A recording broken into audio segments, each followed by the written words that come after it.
In this video, you are going to learn how to create a sphere through the use of cross-hatching.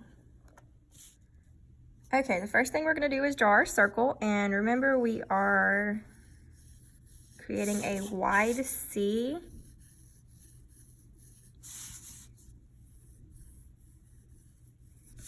and turning our paper. We want to make our circle about the size of a golf ball. Okay.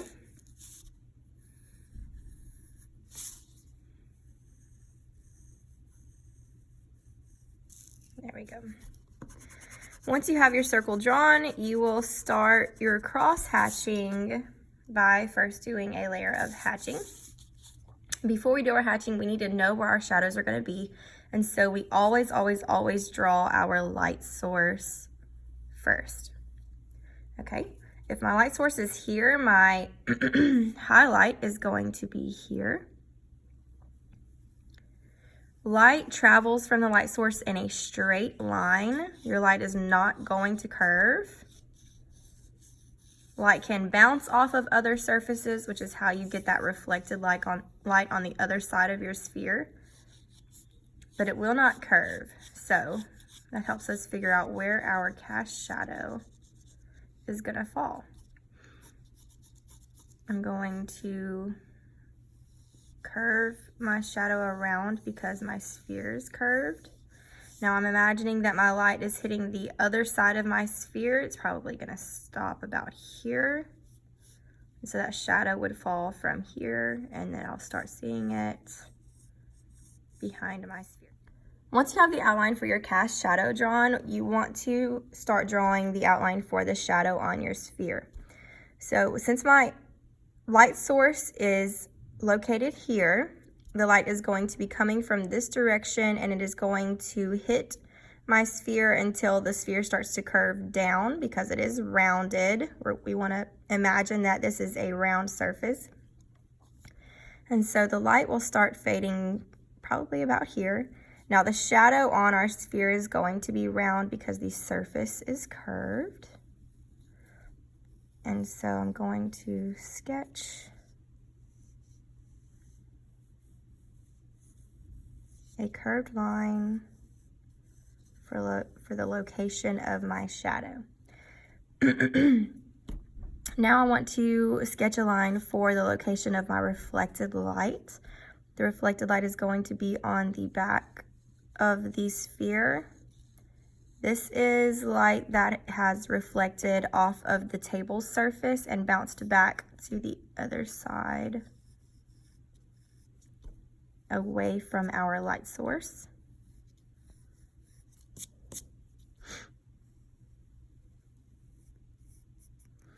Okay, now once you have your guidelines drawn, you will go ahead and start filling in your cast shadow. And we're going to start this with straight lines because this is a flat surface coming away from our sphere. And so I'm going to turn my paper this way so I can draw my lines toward me.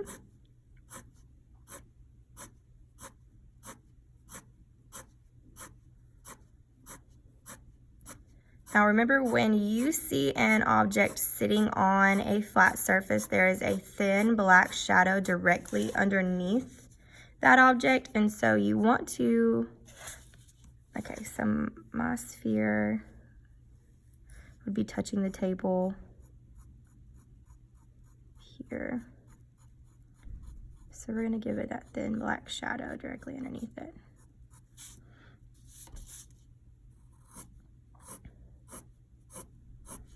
I'm going to use both direction of the line to create my shadows. Now that I have that laid out, I'm going to turn my paper and draw my lines perpendicular to the ones that I already have. And so I'm starting on the outline that I drew for my cast shadow. And I'm not making my shadow black. It is a dark gray, so there will be some space between my lines. But I'm just going to continue to go back and forth over this shadow. And they can come from both sides.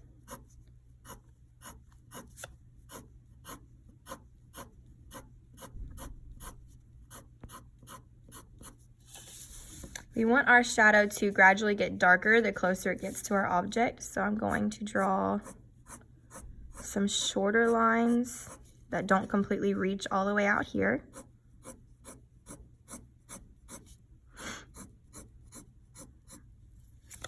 I'm going to go back and add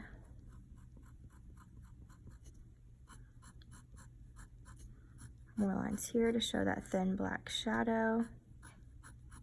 Now it's only where the object would be touching the surface of the table. Okay.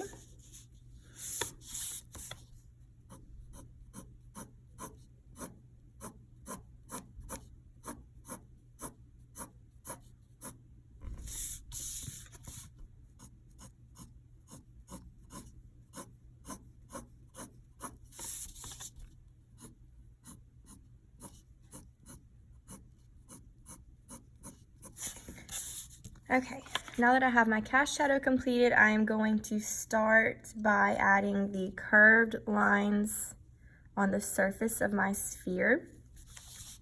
And I'm going to draw them in this direction first, and when I'm done doing that, I'm going to flare them out from this line. They will be curved. We want them to match the curve of the ball on the outer edges, and towards the center they'll get a little bit more straight, but they're going to curve in both directions here, like this.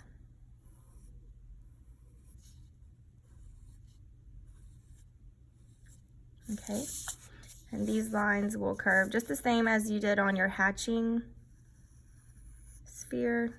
So I'm going to draw these slowly just to make sure that I'm getting my curve.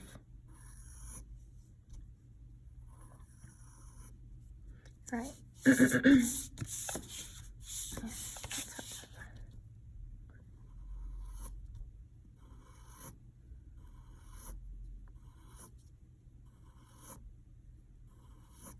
Take your time with this. You want to make sure that you are curving your lines to show that surface is curved. And you'll gradually space your lines out once you get to that point where your shadow is going to fade.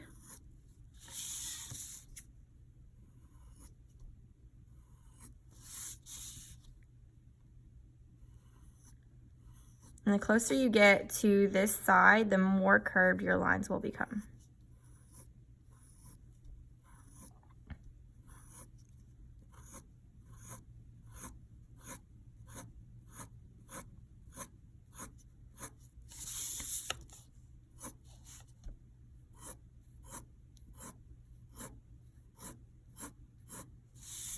Okay, now I'm going to draw my crossing lines. And these will be shorter.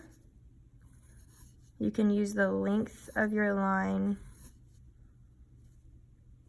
to affect that value.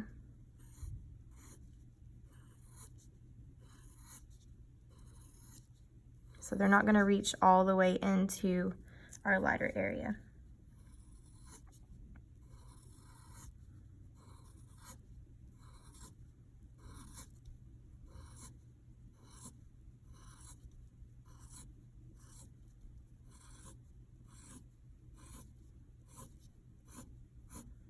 Draw shorter lines, multiple shorter lines to create the darker value on the back side of my sphere.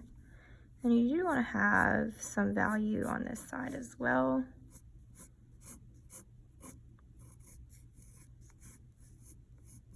To show that your reflected light is in fact on your sphere. Okay.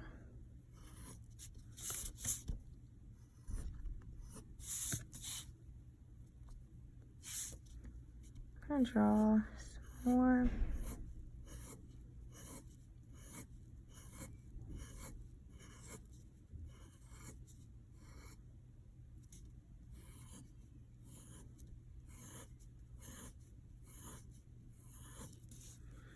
I'm going to erase that circle that I drew for the location of my highlight.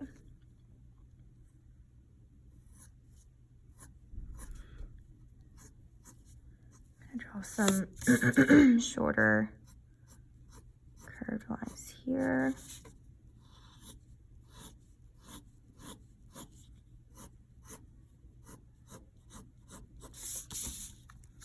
And there you have it.